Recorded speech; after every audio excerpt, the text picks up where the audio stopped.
Evidentemente, prácticamente no hay otra posibilidad de hablar de noticias en materia de qué es lo que comanda la pauta durante esta jornada. Una reunión excepcional en la moneda del Comité de Seguridad, encabezada por la vicepresidenta Toá, con el ministro del Interior subrogante, Manuel Monsalve, está el delegado provincial de la región metropolitana, nuestro invitado también, el subsecretario Eduardo Vergara, a quien saludamos de inmediato, los jefes de las policías uniformadas y civil, el fiscal nacional, en fin, todos los que las autoridades, el gobernador Orrego no fue invitado en ese momento, también ha dado bastante información al respecto. Primero que nada, subsecretario, buenas tardes y bienvenido. Gracias por la invitación. Antes de entrar en el detalle de las medidas y lo que se espera que el presidente Boric, porque ya ha abierto una puerta que no estaba abierta hasta antes de jornadas como las de ayer y las de antes de ayer. Primero que nada, ¿cómo calibra usted los hechos de lo que ocurrió este fin de semana largo? Yo en lo particular no recuerdo haber tenido que dar informaciones de este tipo. Masacre de 4 niños en Quilicura, asesinato masivo de 5 personas en Lampa, a 48 horas de diferencia, en un fin de semana donde lamentablemente ni siquiera se alcanza a informar de todos los homicidios. Son 17 y hemos puesto la atención en 9. Hay otros que ni siquiera se ha hablado porque la magnitud de estos hechos es tan violenta que naturalmente genera una remesón importante en nuestro país. ¿Cómo lo califica usted? Son hechos de la máxima gravedad. Efectivamente, como tú muy bien mencionas, muchas veces la cobertura de los homicidios depende más bien del grado de violencia o particularmente sobre quiénes son los afectados. Yo creo que la crudeza, o sea, juzgar la crudeza de ambos actos, particularmente si nos referimos a Quilicura o Lampa, tiene connotaciones distintas. Sin embargo, lo que ocurrió en Quilicura al tratarse de menores de edad revierte una, no sé si solamente una gravedad superior. O sea, reviste una gravedad más importante por ser menores, lógico. Bueno, pero además estamos hablando de que la información preliminar, que es la que tenemos hasta ahora, dado las investigaciones que se están llevando adelante, es que además fue una acción focalizada hacia ese lugar en particular. La naturaleza de lo que ocurrió es lo que está en investigación, o sea, cuáles fueron las motivaciones, el porqué, etcétera. ¿Sigue habiendo solo un detenido por ese caso en particular? Hasta este momento hay un detenido, una persona que además fue detenido, está también con medidas preventivas en este momento, con medidas cautelares. Y que eso no agota ni la investigación ni lo que se está haciendo. O sea, ojo, un detenido no significa que es el único detenido ni la única persona. Además, después está el auto quemado, eventualmente puede haber algún auto de respaldo, vaya a saber uno. Pero la pregunta puede ser muy sencilla, pero compleja la respuesta. ¿Por qué habría ocurrido esa matanza en lo particular? ¿Hay alguna tesis que pide sobre otra? Porque cuando ha pasado en otras oportunidades hemos visto desde sicarios que se equivocan del auto de tales características, colores, marca, y pasa justo un papá con su hijo en un auto de similares características y lo balean por error del sicario, vamos a decir, cuando ni siquiera deberíamos estar hablando de sicario, pero ocurre eso, hasta disputas territoriales, hasta donde se sabe, estos jóvenes que tienen entre 13 y 17 años no tenían ninguna vinculación, ni antecedentes, ni nada. Entonces la pregunta puede ser sencilla, pero la respuesta es difícil.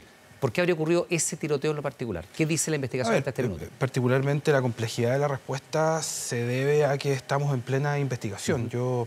Hemos hablado muchas veces, y tú también bien lo sabes, soy extremadamente cauto en referirme a investigaciones en curso porque muchas veces las investigaciones dan giros y que una autoridad se refiera a la naturaleza de algo que sucedió cuando la investigación no está cerrada o no ha llegado a una conclusión, me parece que no es un acto de responsabilidad frente a quienes nos están viendo y tampoco frente a ti como periodista que tiene... Pero si uno puede decir cuáles son las tesis, por ejemplo, sobre un caso que ha generado mucha connotación, ¿no? El tema del asesinato del teniente Ojeda, el Ministerio Público fue súper cauto cuando empezó a hablar de las teorías vigentes y por principio de objetividad la investigación tiene que estar todas disponibles. Pero en algún minuto se empiezan a caer teorías. Hay momentos en que las teorías empiezan a dejar de tener validez. En este caso, ¿están todas las hipótesis abiertas o efectivamente dentro del principio de objetividad de la investigación uno diría hay una que prevalezca sobre las otras? Volviendo a la misma pregunta, ¿por qué estos niños fueron asesinados? Efectivamente hay primeras diligencias en ciertos delitos y delitos, particularmente hablando de homicidios, donde la información que se levanta inmediatamente permite avanzar en un abanico de tesis.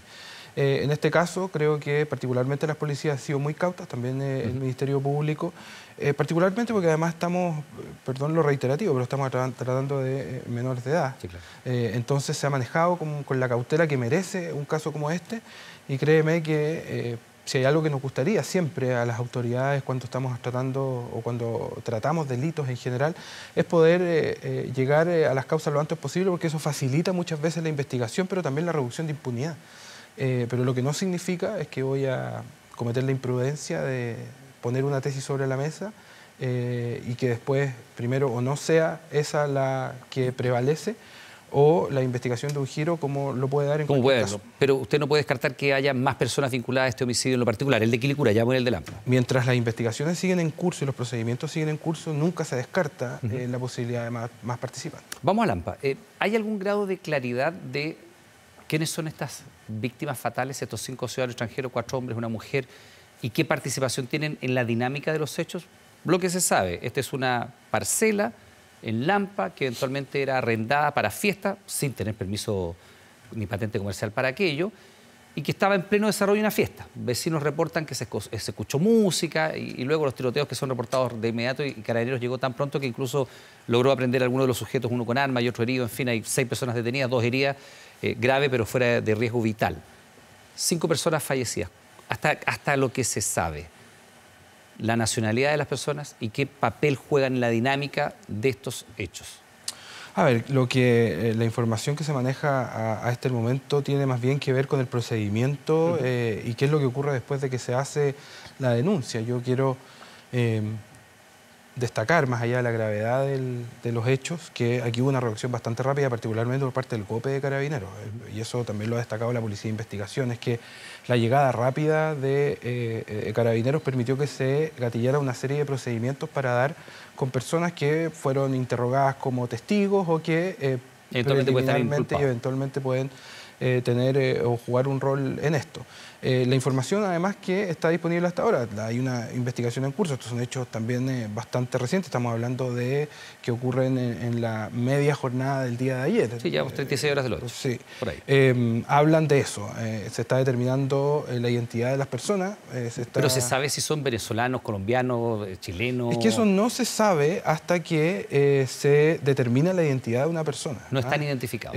La investigación tiene información, pero el concluir o que la policía llegue a concluir de mano del Ministerio Público la identidad de esta persona nos va a dar con certeza la nacionalidad. Yo creo pero si son extranjeros los 5... Hay participación de extranjeros en los hechos. También preliminarmente se está analizando qué porcentaje de ellos puede ser extranjero o nacional, pero eso es algo que no se corrobora hasta que exista una corroboración de la identidad de la persona. ¿Por qué? Porque uno puede levantar información preliminar respecto a si esta persona podría ser de una nacionalidad extranjera o no, o si puede ser de nacionalidad chilena, pero eso en la formalidad no se corrobora hasta que tengamos certeza de qué persona es la que estamos hablando, y ese levantamiento lo está llevando una investigación a la que tú también podrás entender que no me puedo referir, y las informaciones preliminares no son informaciones tampoco que se pueden ventilar, sino que más bien, y particularmente porque... Pero se sabe, por ejemplo, lo que pasa es que son hechos que son bien confusos. Incluso una de las personas detenidas en un momento prestó colaboración, después trató de arrancarse cuando se le pide acceso al teléfono. Aparentemente es familiar de uno de los muertos, igual que una de las personas, una de las mujeres que apareció allí, que estaba buscando a su pareja, no sé si marido, pareja, novio, no tengo idea el vínculo, pero que no llegaba durante la noche y le dijeron que estaba en esta fiesta en Lampa y aparentemente estaba dentro de esta fiesta. Si yo le pregunto, estas 5 personas que fallecen, ¿estaban en la fiesta, llegaron y se enfrentaron con quienes participaron de ahí? ¿Cuál es? Me imagino que habrá participaciones distintas, pero ¿podemos explicar cuál es la dinámica de los hechos que ocurrió más allá del rol particular de cada uno? No, cuando esa información esté disponible la dará a conocer el Ministerio Público y por supuesto nosotros como autoridades tendremos acceso, pero yo creo que... O sea, hoy día tenemos solamente 5 muertos, sin saber más. No, hay mucha información, lo que pasa es que tú podrás entender en que por el bien superior, en este caso, es que la investigación decante de forma exitosa. Las autoridades no podemos entregar ese tipo de información de forma preliminar, y eso es algo que yo también he resguardado de mi rol de subsecretario desde el día 1, y muchas veces al riesgo de no poder dar las respuestas que legítimamente también tú esperas, pero creo que aquí siempre hay un bien superior, que es que se pueda llegar a puerto y que tengamos un resultado de esa investigación, y ese es el bien superior que yo tengo que resguardar como autoridad, que resguardan las policías y que resguarda el Ministerio Público. Y hay un bien superior que incluso está por sobre ese, que es, si usted quiere, el derecho a algo tan simple como vivir en paz. Y hoy día recién el senador Insulza nos acaba de decir, lo dijo temprano en sus redes sociales y ha generado toda esta conversación, ¿no? Pedir estado de excepción. Él nos acaba de decir que hay descontrol en la región metropolitana. Y si uno mira las cifras, los homicidios han subido 22% si uno los compara con igual periodo del año anterior, ¿no? Al primer semestre. ¿Hay descontrol? Porque yo le preguntaba al delegado de la región metropolitana, él hablaba del plan Calles sin Violencia, y le decía, bueno, ¿dónde están las calles sin violencia? ¿Hay descontrol en la región metropolitana hoy día? A ver, yo creo que hay que ser muy claro. El nivel de control en la región metropolitana particularmente ha ido en un progreso. Lo que no va en progreso, y es que si miramos las cifras particularmente de la reducción del quiebre de esta curva de homicidios que vimos el año 2023, hay, si no me equivoco, 10 o 11 regiones de Chile que bajaron los homicidios y la región metropolitana es la única región que los mantuvo. Por eso o sea, que no control en la región metropolitana. Que no, déjame elaborar y te voy a responder. Entonces esa preocupación se instala en la serie de despliegues que hemos llevado adelante ya este año. O sea, estoy hablando con las cifras del año 2023. Y eso ha significado en un incremento en la presencia estatal. Entonces me parece que hablar de descontrol como una interpretación o un juicio sin mirar la realidad de lo que se ha hecho en presencia estatal, me parece que es bastante osado. Yo creo que nosotros como autoridades no somos autocomplacientes, no celebramos las cosas. Yo lo he dicho muchas veces, las autoridades de seguridad no celebran, pero creo que también tenemos que poner una cuota de proporcionalidad y de responsabilidad respecto a lo que estamos hablando. Mire, ahí en el pantalla, le pido que lo vea, aparece el generador de caracteres en función de lo que usted acaba de decir. El nivel de control en la región metropolitana ha ido en progreso. Yo tengo la percepción, y esto es una percepción, de que quienes están viendo esta entrevista probablemente disientan de eso. Y se lo digo dando las informaciones que nos ha tocado dar, o sea, cuando además con números en la mano, ya que estamos hablando de los números y no de los casos que están en desarrollo, porque se entiende la explicación, están en proceso de investigación, usted no puede adelantar tesis si están siendo desarrolladas por la Fiscalía, porque puede ser incluso atentatorio contra el resultado. Pero cuando uno ve que en 6 meses ha aumentado en un 22% la cantidad de homicidios en la región metropolitana, uno podría decir, eso que aparece allí no es cierto. El nivel de control de la región metropolitana no hay un progreso. Al contrario.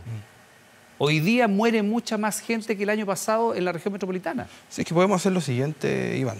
Si tú miras efectivamente la frase que está ahí, tiene que ver con el nivel de control que se ha ejecutado en la región metropolitana. Y eso efectivamente ha ido en progreso. Hemos incrementado, eso es la cantidad de operativos que se han hecho, la cantidad de incautaciones que hemos logrado. Entonces, si juzgamos esa frase para que después, por ejemplo, se transforme en el titular de la nota y la juzgamos desde el punto de vista de que hay una situación que está siendo controlada progresivamente, o la ponemos al mismo nivel de si es una situación donde hemos visto que el Estado, no el gobierno, sino que el Estado, su policía, el Ministerio Público ha incrementado sus operativos de control. Lo hemos visto además con el Ministerio Público. Mira, más sencillo, secretario, para que no... Está bien. Sí.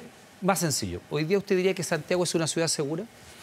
A ver, la definición... Es una pregunta muy simple. Sí, es nada muy más simple, simple pero... eso. ¿Es seguro Santiago hoy día? A ver, esa respuesta en gran parte depende de la justa y legítima experiencia de vida de las personas. Pero yo se lo pregunto a usted como autoridad. Sí, pero es que, dame un segundo.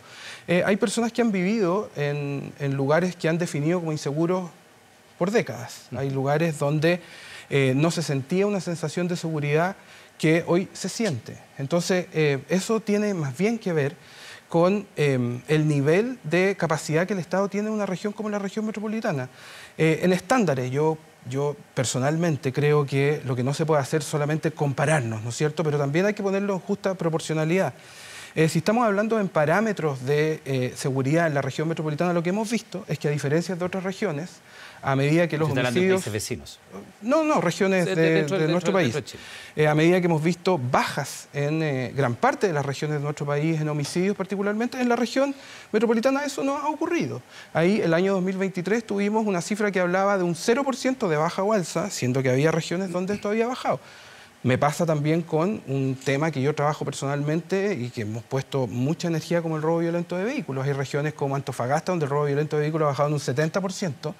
Y en la región metropolitana más bien se ha permanecido... Sí, es que el contrafactual es brutal, pues, subsecretario. Usted entiende que el contrafactual es brutal, porque usted me habla de que han disminuido los robos de auto y yo le digo, sí, pero mataron 17 personas. Solo te lo estoy dando como ejemplo, a la par que te di el ejemplo de los homicidios. Por eso le repito la pregunta, que es muy sencilla. ¿Usted como autoridad puede decir hoy día que la región metropolitana es segura?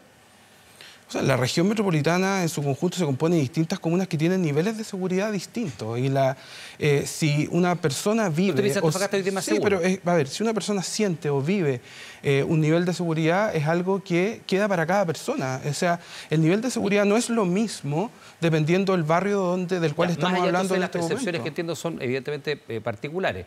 Los números. los fríos números. Dicen que hoy día Santiago es más inseguro que el año pasado. Pues eso es un dato de la causa porque matan más gente. Pues. A ver, los fríos números nos dicen que mientras la mayoría de las regiones bajaron los homicidios en nuestro país, la región metropolitana se mantuvo estable. Y preliminarmente hasta ahora, lo que vemos con las cifras hasta la fecha, que son las cifras que nosotros además tenemos en el Observatorio de Homicidios, que es la unificación de las cifras, vemos que ha habido un aumento en la cifra de homicidios. Eso es lo real. 22%. Y muchas veces esa realidad, hay personas que la viven de forma mucho más significativa. La inseguridad no se define solamente por ser víctima de un delito o no. La inseguridad se mide por el miedo que una persona tiene de ser víctima de un delito, por eso hay estudios que hacen esa pregunta, o porque su entorno o ellos mismos han sido víctimas de un delito. Entonces a nosotros como autoridad, lo que no me corresponde, o particularmente a mí, es definir el nivel de seguridad y decir, mira, esto es una región segura o no, porque lo que se define... Lo contrario puede ser, subsecretario, porque uno podría preguntarle a la autoridad, dado que el plan se llama Calles sin Violencia, dado que efectivamente el gobierno, el presidente Boric, nos ha tocado estar en las cuentas, nos ha tocado entrevistar al presidente, con usted mismo conversado muchas veces, han señalado que aquí hay inversiones históricas en materia de seguridad, entonces sí, es a usted a quien hay que preguntarle. Bueno, ¿a quién le voy a preguntar si Santiago es una ciudad segura si no es a la autoridad del área? Sí, pero porque yo puedo salir a la calle a preguntarle a la gente y va a haber tantas percepciones como personas. A la autoridad le corresponde Yo te quiero decir algo y te lo voy a decir con mucha claridad y responsabilidad, y yo lo he dicho. Yo creo que en este país se ha cometido un error muy grande, por mucho tiempo, en ningunear y minimizar la sensación de inseguridad. Y a quienes se le ha culpado ha sido a los matinales y a los periodistas. Y si algo que nosotros... ¿Cree que es responsabilidad de los medios? No. Te estoy diciendo que eso es lo que se ha hecho. Y yo creo que si algo que hemos dejado claro desde el primer momento que llegamos a la Subsecretaría de Prevención del Delito es que había que tratar y trabajar la inseguridad con la misma importancia que se trata el potencial de ser víctima o no de un delito. Porque pasarse décadas, como ha ocurrido en este país, diciendo que no, miren, la inseguridad es subjetiva, es algo que se crea por los medios de comunicación. Yo creo personalmente que ha sido un tremendo error y que es un error que se ha profundizado por décadas. Lo que nos corresponde a nosotros como autoridad es trabajar para que efectivamente los delitos bajen, pero también para que las personas se sientan seguras. Ya. En esa misma línea, dado que usted entonces admite que no es responsabilidad de que los medios hablen de esto, que la gente esté insegura, porque hay datos que lo avalan, usted dice, la responsabilidad de nosotros como autoridad es trabajar para que estas cifras disminuyan. Y los datos dicen que las cifras en la región metropolitana han aumentado. En ese sentido, yo le puedo preguntar legítimamente si esto es un fracaso de las políticas que se han llevado en la región metropolitana, sí o no, porque si se ha implementado una serie de medidas, se han desplegado recursos inéditos, según dice el propio presidente, según dice la institución policial. Nunca Carabineros tuvo tanta inversión en materia de seguridad, en materia de carros, las unidades que se han abierto y todo lo demás, y las cifras de un año para otro aumentan en un 22%, ¿eso es un fracaso o es un fracaso? ¿Qué es eso? Primero que todo, las cifras se definen, y particularmente en el caso de homicidio, por las cifras unificadas que solo se crean y se componen con una cifra de Estado que se va a conocer por el Centro de Homicidios, que es lo que hemos aprendido, Iván. Y con esto lo quiero decir con mucha claridad. No quiero, pero ni remotamente minimizar las cifras preliminares que se dan. De hecho, el mismo presidente Boric dijo que las cifras no eran buenas. Sí, efectivamente, las cifras no son buenas. Nosotros como gobierno nos gustaría, por supuesto. Pero creo que lo responsable también, particularmente en estos casos, es mirar cómo se va comportando la evolución de ciertos delitos. Y hoy día lo que vemos particularmente, y por qué nos importa tanto la región metropolitana, y por qué nos importan tanto los homicidios, no es solo porque la región metropolitana concentra más del 40%, sino que más bien porque hemos visto que es una de las pocas regiones en Chile que el año 2023 no bajaron los homicidios como las bajaron las otras regiones. Entonces, por eso la fuerza, y si me permite solamente terminar, por eso la fuerza de la inversión, por eso la fuerza de lo que se ha conseguido en el Congreso, por eso la fuerza de los operativos. Cuando me preguntabas ahí si el control ha aumentado, por supuesto me refería a que las medidas de control que se han aumentado aquí han ido en incremento. Claro, el tema es que los resultados no son los esperados. Bueno, es que yo creo que eso es algo que ha dicho el presidente, la ministra, yo te lo puedo repetir. Esperamos, siempre cuando se hace un trabajo reducir... Es que es muy legítimo preguntarse si hoy día hay una preocupación especial por el tema, como que ha quedado manifiesto que el presidente Boric tiene que hablar antes de partir a Uruguay, durante su visita a Uruguay, y va a bajarse el avión y salir derecho a la moneda, donde un consejo, una reunión extraordinaria del Comité de Seguridad. Es evidente que esto es inédito, o sea, ni usted ni yo habíamos sido testigos de una matanza de estas características en la región metropolitana. Yo no recuerdo, en tiempos de democracia por lo menos, estamos hablando en tiempos democráticos. Entonces, si evidentemente los resultados son estos, uno tiene que pensar si se están haciendo las cosas bien, dado que se ha hecho una inversión que también es inédita. Se ha invertido más que nunca y los resultados son malos.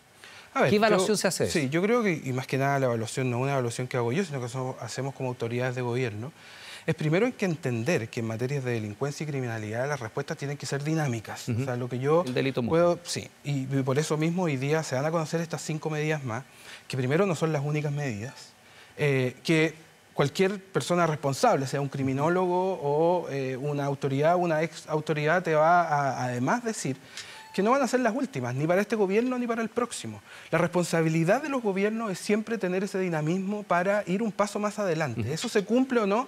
Bueno, en la mayoría de los países de América Latina lamentablemente no se ha ocurrido. Entonces, ¿por qué te digo esto? Porque creo que cuando suceden hechos como estos, que tienen una connotación dolorosa, que son de la máxima gravedad, lo que le corresponde a los gobiernos, y por eso el presidente también ha sido muy claro, y la ministra hoy, a los estados, a los países en general, es unificar fuerzas para enfrentar la criminalidad organizada. ¿Por qué?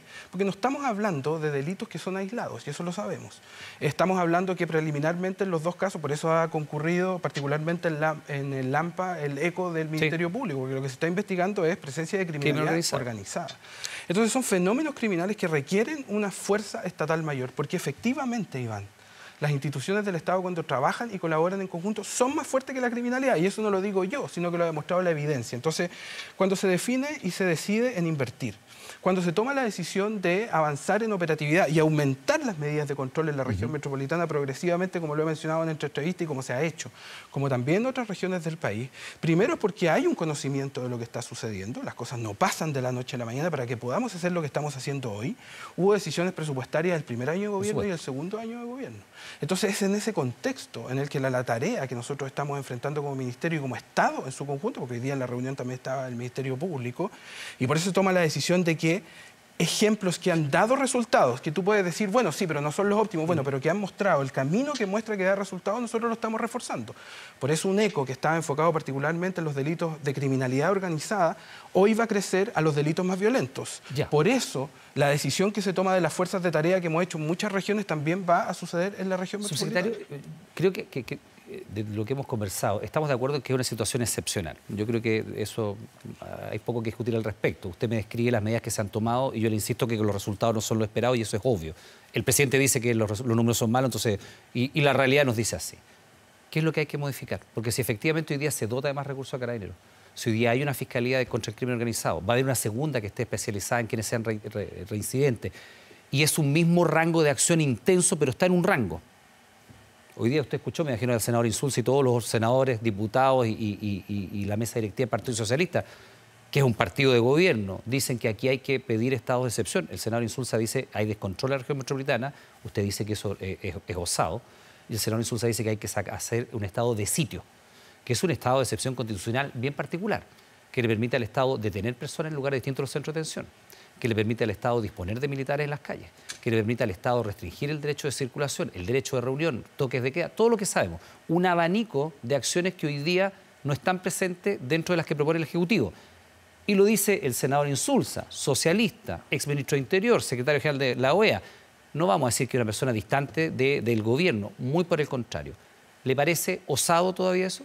A ver, las propuestas, las medidas que anuncia particularmente el gobierno y que anunciamos nosotros como gobierno, son medidas que, primero que todo, no nacen solamente del Ministerio del Interior, nacen de un trabajo con nuestros carabineros, la Policía de Investigaciones, el Ministerio Público, la Delegación Presidencial, la Subsecretaría de Interior y la Subsecretaría de Prevención del Delito. ¿Y por qué te digo esto? Porque son medidas que nosotros evaluamos que van en un incremento, tal como mencionaba el incremento del control, por eso ha sido progresivo, y que van a permitir más presencia estatal.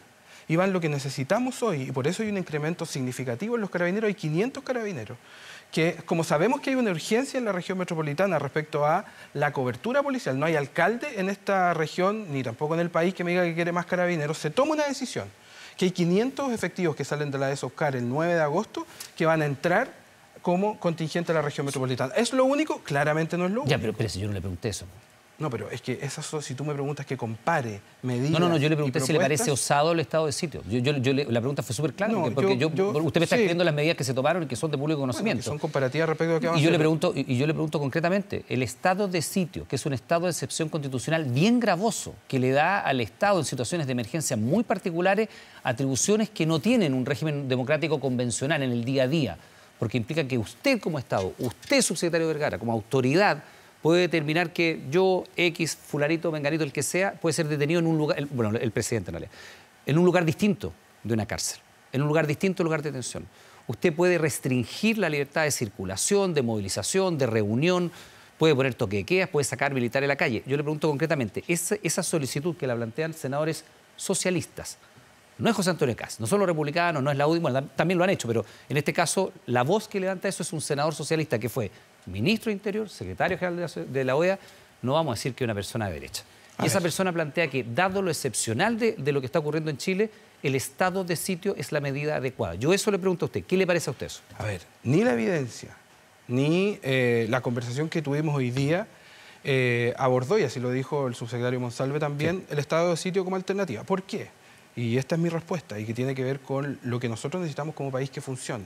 Desde el punto de vista no solamente nuestro, sino que de las distintas instituciones del Estado que trabajamos en esto, la respuesta que nosotros le presentamos al país como medidas claramente no incluía el estado de sitio. El estado de sitio, la evidencia no ha mostrado que es una medida que dé los resultados para el problema que tenemos que enfrentar. O sea, no es una medida adecuada para este problema. Para este problema en particular, no. Y creo que además, Iván, y tú lo has conversado también con distintos expertos, a nivel latinoamericano, que es la realidad más próxima nuestra, hemos visto que la participación de las Fuerzas Armadas para combatir el crimen organizado o en otras labores, la verdad que no es la respuesta. Aquí en Chile lo que tenemos son situaciones excepcionales. Hay una macrozona sur y hay una frontera que está definida. Usted sabe que los especialistas tienen opiniones divididas al respecto, ¿no?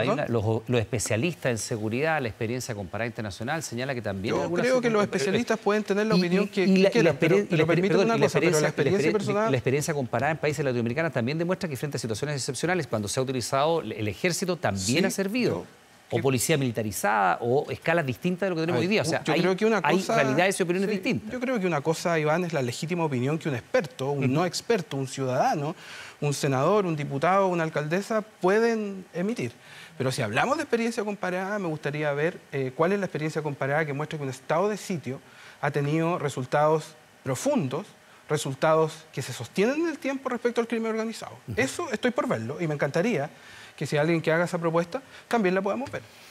Bien, pues, subsecretario de Prevención del Delito, Eduardo Vergara, primero le doy las gracias por estar acá, en un día que es complejo y que también estamos a la espera de lo que diga el presidente Boric cuando llegue desde Paraguay. Iván, es tremendamente importante que las autoridades podamos dialogar, conversar, dar y ser interpeladas y dar la respuesta y, por supuesto, de eso independiente de la condición, particularmente en los momentos donde el país más necesita de sus autoridades y la unificación de las distintas instituciones y poderes del Estado. Entonces, por eso estoy acá y me parece que es parte de la tarea que nosotros llevamos adelante a diario. Así que y por eso agradecerte por la invitación. Que esté muy bien. Gracias. Gracias. Antes de la entrevista le comentábamos del